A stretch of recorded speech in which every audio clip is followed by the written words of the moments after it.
What is the most utilized and can be the most dangerous tool used in our light industrial industry? Care to take a guess? I'm Marty with you here today at Warehouse and Operations as a Career. Today, let's talk a little bit about pallets.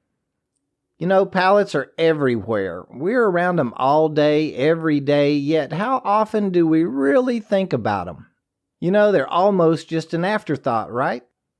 Yet we have millions of pounds of product up above us in the racks, and we're working under that weight every day. I was thinking, the pallet has played a significant role in our modern material handling world since about the 1940s. In the 30s, a boxcar with 13,000 cases of canned goods would take about 24 man-hours to unload. And that same load today on pallets can be done in like 4 hours. I found a great article at en.lcn-pal.com, and they explain that in the early 1920s is when we first saw pallets and skids being used. Prior to this, wooden crates, boxes, kegs, and barrels were generally used in order to gather, store, protect, and move merchandise around. You know, prior to wooden pallets that we see today, skids were used, made up essentially of stringers attached to the top deck of wood appeared in American factories along with the first low-lift trucks. Stringers are those long boards on the outside of the pallet. Usually they're 2x4 boards, and usually one runs down the middle of the skid or the pallet as well. Anyway, and as we learned in another episode, around 1887 was that first rudimentary and manual, by the way, low-lift hand truck showed up, and then in 1909, the sleeker all-steel low-lift emerged. The development and sophistication of forklifts really helped increase the quantity and really the variety of the materials and products that could be handled. Our modern-day pallets started to evolve around this time, going from the skids to the wooden pallet. In order to facilitate the use of the forklifts, spacers were added in between loads, boards were added on the top of the stringers to actually make those skids. In time, boards were also secured to the bottom of the skids in order to actually create our pallet. The article told us that it was around 1925 when boards were attached to the bottom of these pallets, and boom, the modern wood pallet was born. Today we use a few different standard size pallets. You know how much I like Wikipedia, so of course I had to go there and check it out. It states that a pallet is a flat transport structure which supports goods in a stable fashion while being lifted by a forklift, pallet jack or jacking device, or possibly a crane. Now, while most pallets are wooden, pallets can also be made of plastic, metal, and recycled materials.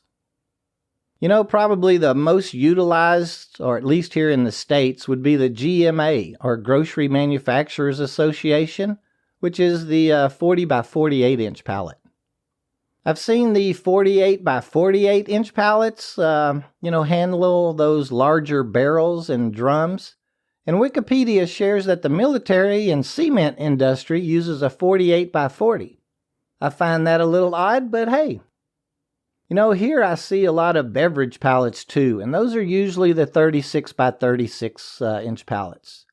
Walk in, the different facilities like I do, I see so many different custom sizes. I guess you can have a pallet built for just about anything that you're producing or maybe you have a need for to store in your warehouse.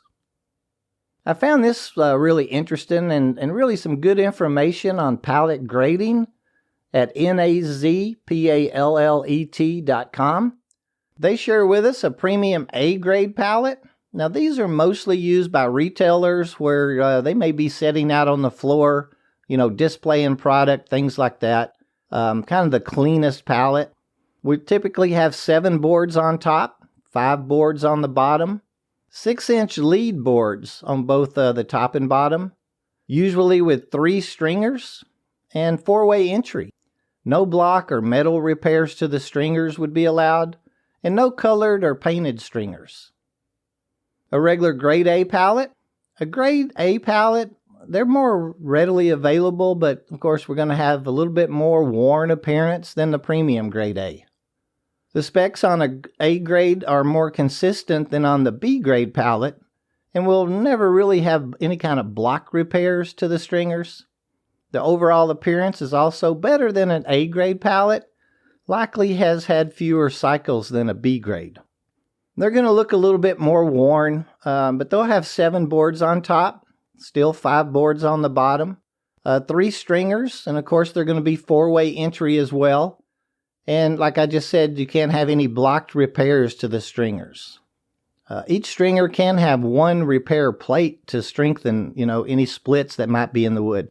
And that's that little metal plate where you see they cover the split and put nails into it. Then we have the B grade pallet.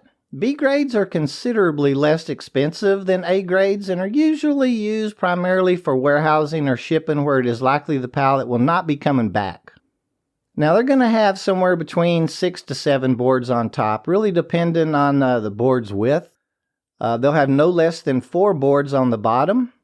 They'll still have 3 stringers and 4-way entry, but they can have some repairs on the stringers and can really be various lengths and heights of the wood also if they have to replace the originals.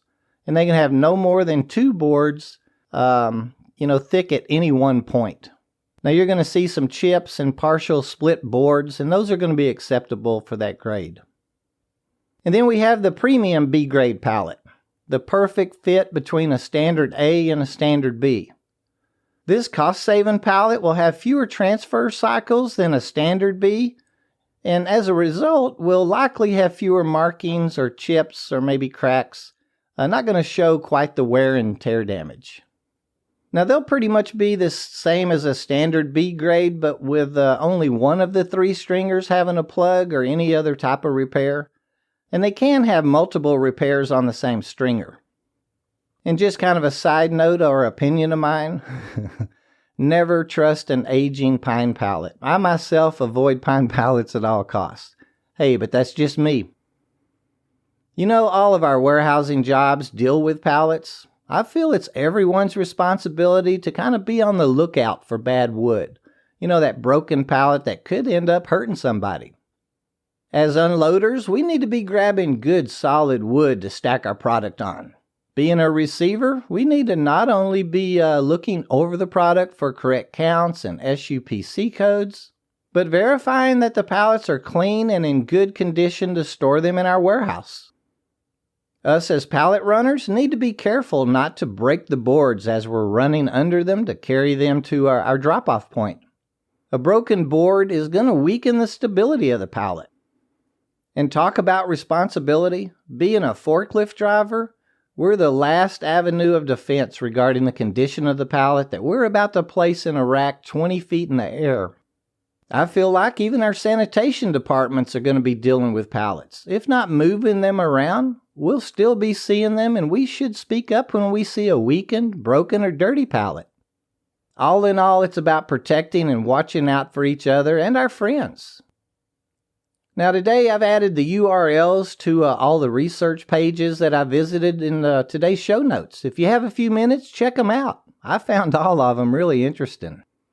And if you enjoyed today's show, share it with a friend or someone at work. We'd like to hear from you too. Send us a comment or a topic that you'd like us to look up for you to host at warehouseandoperationsasacareer.com. Another way to start conversations or get some answers is visit our feeds on Facebook and Twitter. You can find us using that little @ WHSEANDOPS on both of them. And we cruise the Facebook Warehouse Equipment Operators community group on most days as well. We look forward to you checking in with us again next week. Until then, please be safe, talk safety, and let's all remember, we have family members counting on our return each day.